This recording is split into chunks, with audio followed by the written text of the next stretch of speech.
This week, the Wall Street Journal published this story about how more teens who use marijuana are suffering from psychosis. Teens are drinking far less than other generations, but they are smoking weed as a replacement to alcohol. I saw this headline, I was like, did D.A.R.E buy this headline? Did D.A.R.E buy over the Wall Street Journal? The statistics are absolutely terrifying.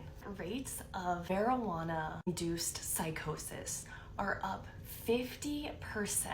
It is worse among Gen Z. Why is this happening? More potent cannabis and more frequent use. I'm not trying to be fear-mongering here because I think that weed is a lot better than alcohol in many respects. Even one psychotic episode following cannabis use was associated with a 40% chance of a person developing schizophrenia or a bipolar disorder. It was highest for people 16 to 25 years old.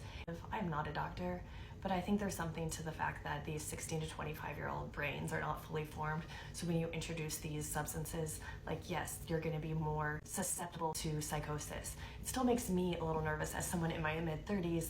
I love a Rose Delight as much as the next person, but I don't want to find myself in psychosis. I talked to one doctor who is considering quitting medicine because it is so troubling to work with these young patients. As marijuana becomes more socially acceptable and legally accepted, will that impact both cannabis habits and also how will that play into other substances like alcohol? Will people then turn to alcohol more because weed has these negative consequences, which is really ironic because for my generation, many of us turned to weed because of negative effects of alcohol. That's the whole thing about being Cali sober. I wonder what 5-10 years, if we're already seeing cannabis that is potent enough to cause psychosis, like what's gonna happen next?